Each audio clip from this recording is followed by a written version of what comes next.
Lelou Nishmat Shimon Ben Liza Khalfon. Alors, tout d'abord, on voulait souhaiter un grand Mazal Tov au Rav de la Kila, Rav Arroaz, qui marie sa fille aujourd'hui. Amen. Alors, aujourd'hui, une petite halakha sur. Il y a une question. Il y a des gens qui font du thé. Comment ils font le thé, les gens? Ils font ce qu'on appelle un tamsit. Avant Shabbat, ils prennent plein d'herbes. Chacun il a sa recette. Ils prennent du thé ou des herbes, de nana, tout ça. Ils le mettent dans une carafe avec de l'eau chaude et ça fait une infusion comme ça, un extrait de thé. C'est comme un genre sirop de menthe. D'accord. Et après le Shabbat, ils versent un peu d'eau et après ils versent le petit sirop de thé, la petite infusion et ça fait un thé. Ouais. Le problème c'est, est-ce qu'il y a un problème il y a une mélacha qui s'appelle tzvia, de peindre. Ouais. Il y a une mélacha de peindre. Est-ce qu'il y a un problème de mettre d'abord de l'eau et après de mettre aussi cette infusion? Parce que maintenant l'eau elle est blanche et après que je mets l'infusion, elle va devenir verte, elle va devenir jaune, elle va devenir la couleur que tu veux. Est-ce qu'il y a un problème de tzvia b'machal? Alors, comme vous dites très bien, il y a une halakha, cette halakha-là, et c'est aussi peut-être la même question dans les toilettes. J'ai posé la question justement sur ça. Dans les toilettes des Chaora, et ça je ne l'ai pas revu là, mais j'imagine que c'est la même chose. Quoi.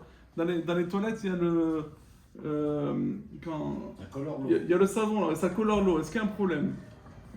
Alors, les maasés, il y a une halakha comme ça, qui est écrit dans Siman Shinkaf, Seif Yutet.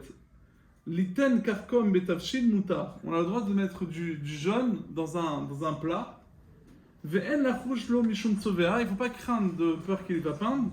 De'en tzvia be'ochalim. Il n'y a pas de problème, comme vous avez dit, il n'y a pas de problème de peindre dans de l'eau. Ou parce que c'est pas l'habitude, ou bien parce que c'est pas. Ça, comme il dit le Rambam, ça tient pas, c'est pas quelque chose qui tient. Quand tu fais la peinture, ça tient. Et pourquoi pas dire tout simplement derrière? C'est la façon de manger. On met des épices couleur ou pas, et ça donne du goût, une couleur au plat. Ouais, mais même, tu as raison. Mais là, on parle pas d'un Kelly Richon, tu parles quoi d'un Kelly Chéni? Non, je parle pas de bichou là, je parle pas de bichou. Non, mais tu as transvasé. Ouais, là, je suis pas rentré dans bichou. Je suis rentré d'abord juste dans Tzvia. Après, il y a un autre problème de bichou, le kala bichou, pas kala bichou. Même le Nescafé, tu peux poser la question du Nescafé. Si quand tu verses le Nescafé dans l'eau chaude, ça le colore en noir. Voilà, exactement. Ouais. C'est bijou la même chose. Alors là, il dit qu'on n'a pas de problème. Il y a une autre question que le Chamois il parle, et c'est aussi intéressant aussi. Est-ce qu'il y a un hidour de faire kidouche sur du vin rouge? Non, la personne, elle n'a pas assez de vin rouge pour remplir tout son verre. Donc il a du vin blanc, et il dit je vais rajouter le petit fond là, de bouteille de vin, de rouge, comme ça je vais avoir pour le hidour d'avoir du vin rouge. Là il le fait vraiment avec une kavana. Est-ce qu'il y a une différence si j'ai une kavana, j'ai pas une kavana? Alors Bémet, là j'ai entendu que Rav Yitzhak Youssef, il a ramené qu'il n'y a pas de problème de mettre d'abord l'eau et après l'infusion.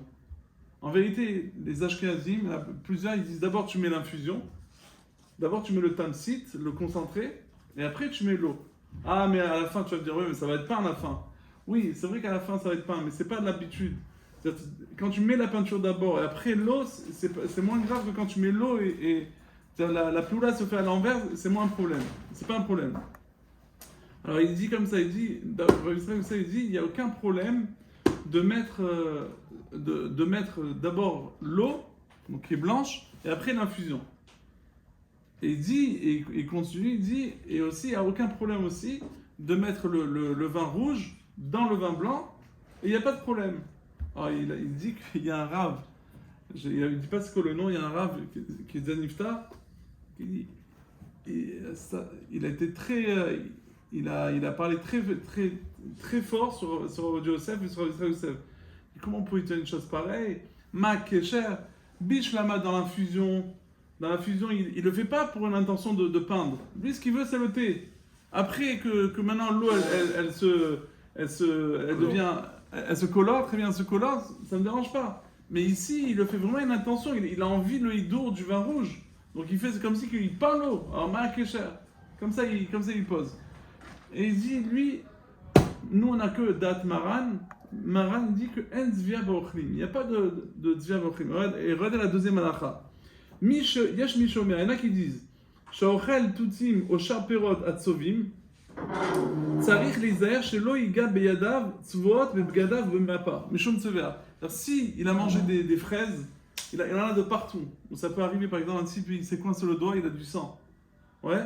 Alors, il fait attention de ne pas toucher avec ses mains sales plein de trucs, ses habits ou s'essuyer sur une serviette. Pourquoi Mishum Tsever? Il y en a qui disent comme ça. Tu as raison. C'est bizarre. C'est bizarre, Nachon. Aval, j'aurais dit. Parce qu'il n'est pas mis de caverne là aussi. Il a fait mode, il n'est pas mis de caverne. Alors, tu dis que c'est psychréché de l'onichalé. Mais il y en a qui disent que psychréché de. Alors, il dit.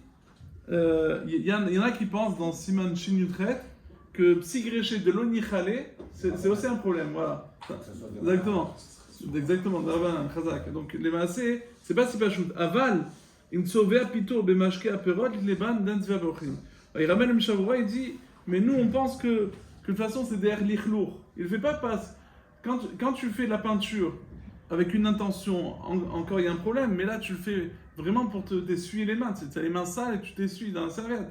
Donc tu le fais derrière l'ichlur, comme on va voir au sujet de s'essuyer, quand une personne va s'essuyer les mains et maintenant, en s'essuyant les mains, il va nettoyer la serviette quelque part. Parce que la serviette, ça c'est le Yireim dans Shin Bet là-bas. Quand il s'essuie les mains dans une serviette, il la nettoie. Shriyato zo kibuso. On dit que si on s'essuie sur une serviette, c'est aussi un problème de kibous, de nettoyage. Alors on dit, non, une des réponses, il y a trois réponses là-bas. Une des chitas, c'est derrière l'ichlur. Tu le fais pas de façon. Tu le fais pas pour nettoyer, tu le fais. Et c'est sale quoi. C'est qui la personne? C'est comme la femme Nida qui rentre avec ses habits dans le. Elle a pas d'autre habit, donc elle rentre dans l'eau avec ses habits. Ah, il y a qui a le droit. 40 cm. Ouais. C'est à 40 cm. Pourquoi?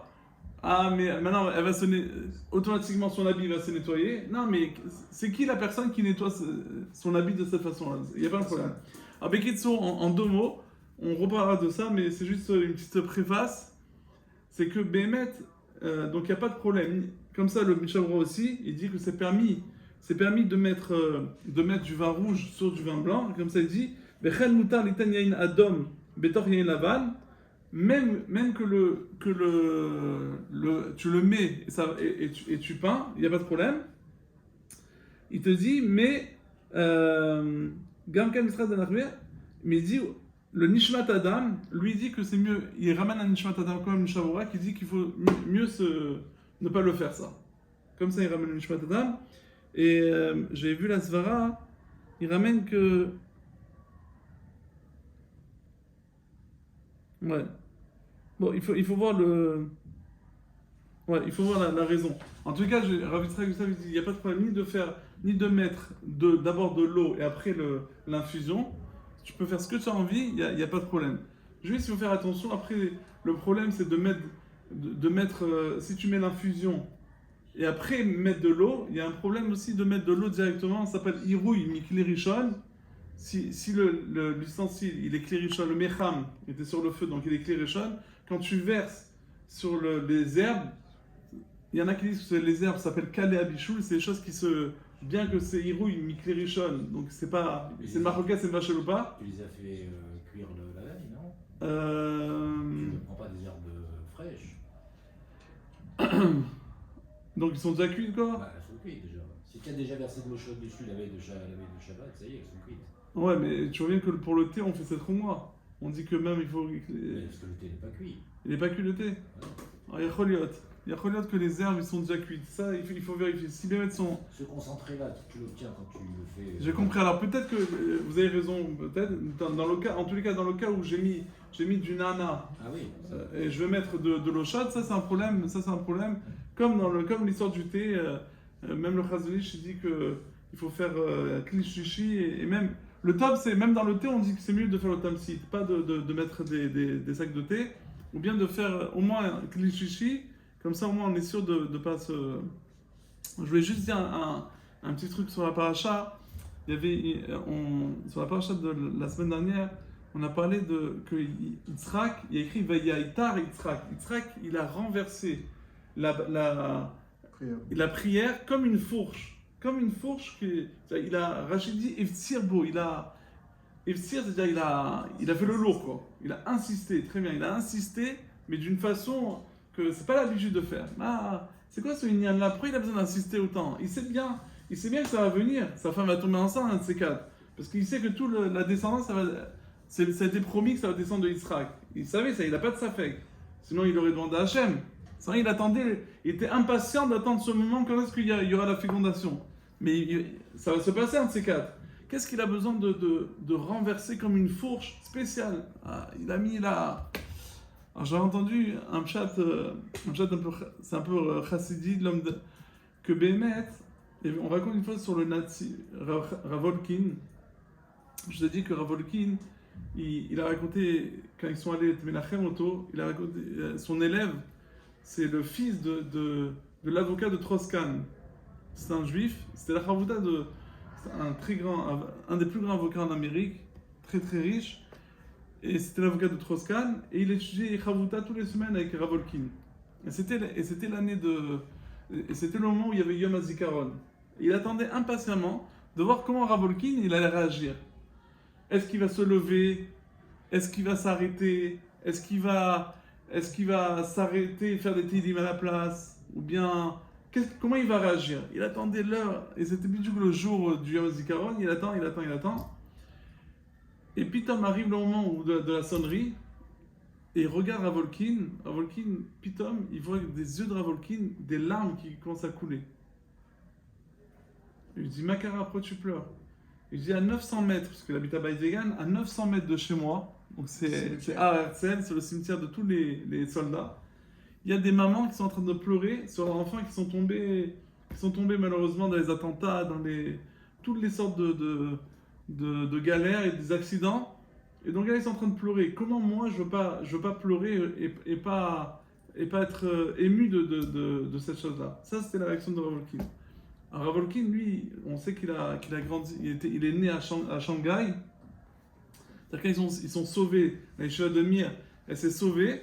Et il est né là-bas à Shanghai. Maintenant, son grand-père, il a connu le Natsif de Volojin, un des fondateurs de la Yeshiva de Volojin. Alors le Natsif de Volojin, donc le grand-père de Ravolkin, il voit que le Natsif de Volojin, sa femme a été très malade.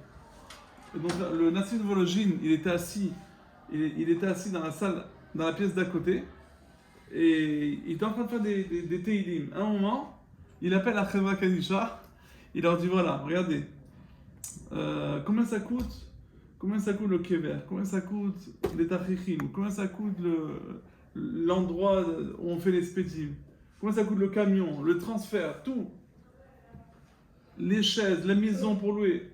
Alors, ils lui ont dit tant. Il a pris un chèque, il a fait le chèque, il a donné à la Chevra Kadisha, il a dit vous pouvez partir. Alors le grand-père il n'a pas compris, il a dit Manafcha, si elle n'est pas morte la femme, alors pourquoi tu t'appelles la Chevra Kadisha? Et si elle va mourir, pourquoi tu leur dis de partir? Attends, peut-être qu'elle va mourir, il faut faire la tara. Elle dit t'as pas compris. Il dit depuis Rosh Hashanah, il a décidé, il a prévu, peut-être que sa femme, enfin, je dis pas ma femme, sa femme, elle va mourir. Et donc, Hachem, dans le budget de Rosh Hashanah, il a prévu combien d'argent j'ai besoin pour vivre et combien je devrais donner à la Chevra Kadisha. Et combien la Chevra Kadisha, elle va gagner cette année-là. Donc si maintenant moi je prie pour ma femme, sa femme, ouais, alors quelque part, qu'est-ce que je prie? Ne la tue pas. Donc c'est Chav Lacharine, c'est-à-dire que maintenant, à cause de ça, la Chevra Kadisha ne va pas gagner son argent, son gagne-pain. Donc il y a un problème, la tefila est un peu bloquée parce que ça cause tort à des autres gens. Donc qu'est-ce que j'ai fait moi? J'ai payé la Chevra Kadisha, voilà, votre argent vous l'avez, et laissez tranquille ma femme, moi je prie elle pour ma femme. Alors, il dit la même chose Yitzhak, au moment où il priait, il y avait un grand dilemme dans le ciel. D'un côté, c'est vrai Hachem, toi tu veux, c'est vrai toi Yitzhak, tu veux un enfant, mais tu veux, en ayant cet enfant, tu costores à qui? À Abraham. Parce qu'Abraham, il devait vivre jusqu'à 180 ans. Il va mourir à quel âge? 175. Pourquoi? Pour pas voir son petit-fils Esav pécher. C'est-à-dire que s'il avait attendu 5 ans de plus, Hachem lui aurait donné cet enfant-là. Et c'est pour ça qu'Israël avait besoin de mettre la pression, de renverser la tefila, parce que c'était Chav Lachariné par rapport à Abraham. C'est ça le démout de la paracha. Chazak, Bon, c'était pas un mouchla.